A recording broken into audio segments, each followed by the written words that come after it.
আমার চ্যানেলে তোমাদের সকলকে স্বাগত।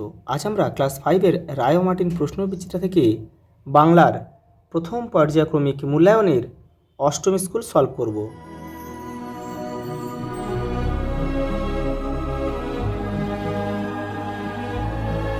দেখো প্রথম প্রশ্ন দেখো, জোয়ানদের ঘাঁটে ছিল কোথায়?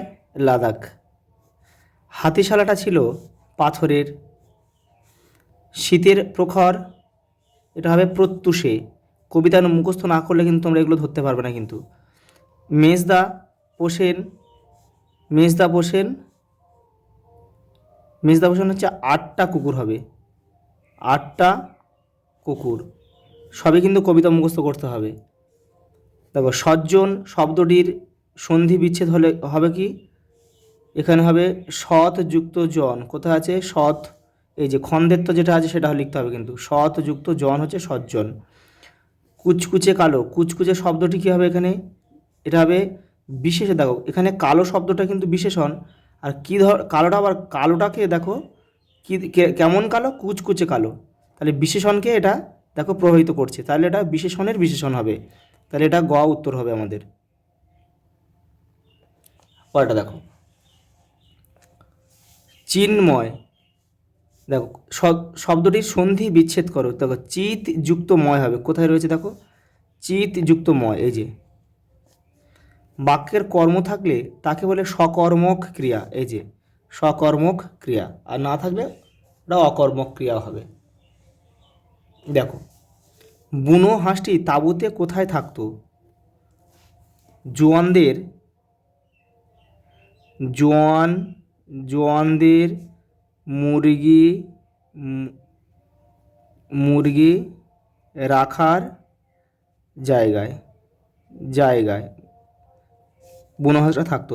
এ তো আর গ্রামের জমিদার কে? মতিবাবু, মতিবাবু। পরেটা দেখো,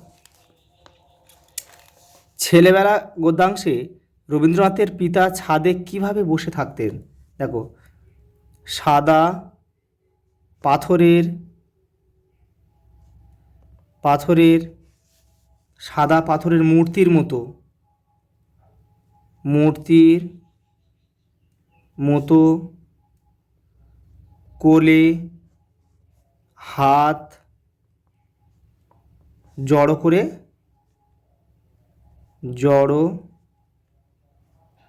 করে বসে থাকতেন।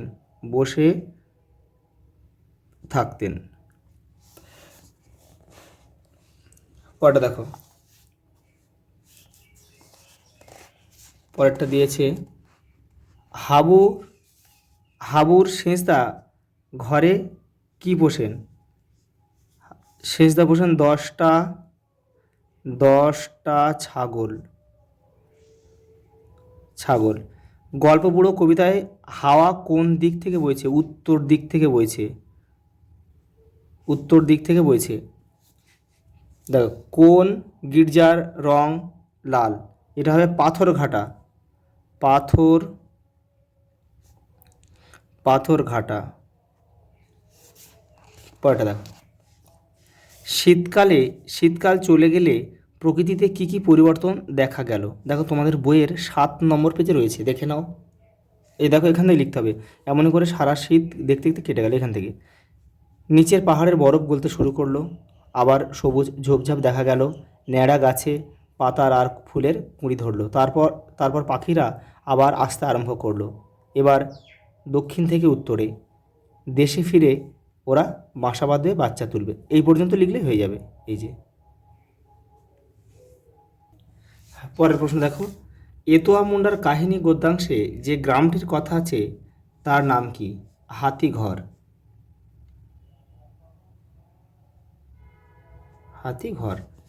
গ্রামটির পূর্ব নাম কি ছিল?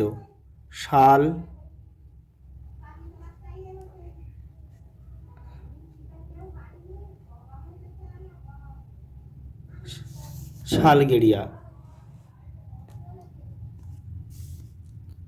হাবুকে দারোগাবাবু কি পরামর্শ দিয়েছিলেন? বলেছিল দারোগাবাবু হাবুকে বলেছিল তোমরা সব কি ও জানালা খুলে রাখার পরামর্শ দিয়েছিল। খুলে রাখার পরামর্শ দিয়েছিল।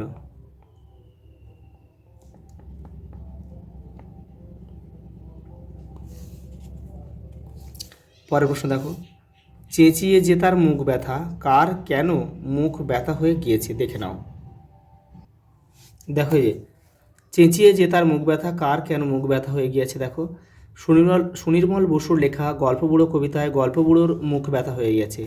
সেই শীতকালের ভোরে কাঁধে ঝোলা ঝুলিয়ে গল্পের পসরা নিয়ে বেরিয়ে রূপকথা চাই রূপকথা বলে বারবার চিৎকার করছে, তাই তার মুখ ব্যথা হয়ে গেছে। দেখো সন্ধি বিচ্ছেদ করো, যে কোনো দুটি, সবগুলো করতে হবে আমাদের। দেখে নাও শান্ত দিয়েছে প্রথমে। দেখো শান্তটা আমরা কি লিখব, সম, এটা হসন্ত দেবে, সমযুক্ত ত, শান্ত।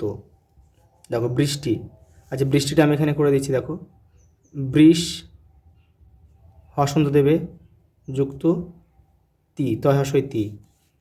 আচ্ছা পরেটা কী আছে, তারপরে দেখো উচ্ছেদ রয়েছে, উচ্ছেদ, তাহলে আমরা কি করব, হর্ষ খন্দিত উদ যুক্ত ছেদ, ছয় একার দ, উচ্ছেদ।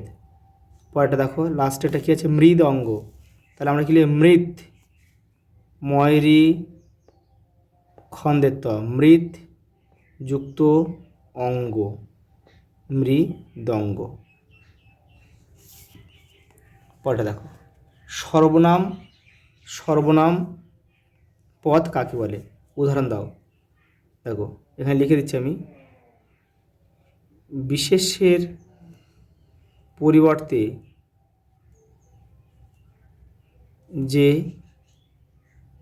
যে পদ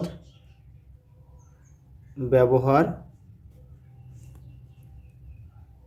করা হয় তাকে কিন্তু বলে সর্বনাম পদ বলে। যেমন সে, তারা, এগুলো লেখা যায়। পরে দেখো বিশেষণ পদ কাকে বলে। দেখো দেখো বিশেষ্য পদের, বিশেষ্য পদের দোষ, গুণ, অবস্থা বোঝাতে যে পদ ব্যবহার করা হয় তাকে কিন্তু বিশেষণ পদ বলে। দেখো উদাহরণ হিসেবে আমরা বলতে পারি লম্বা, কালো, ভালো, এগুলো সব কিন্তু বিশেষণ পদের উদাহরণ। আজ এই পর্যন্ত, দেখা হবে পরের ভিডিওতে।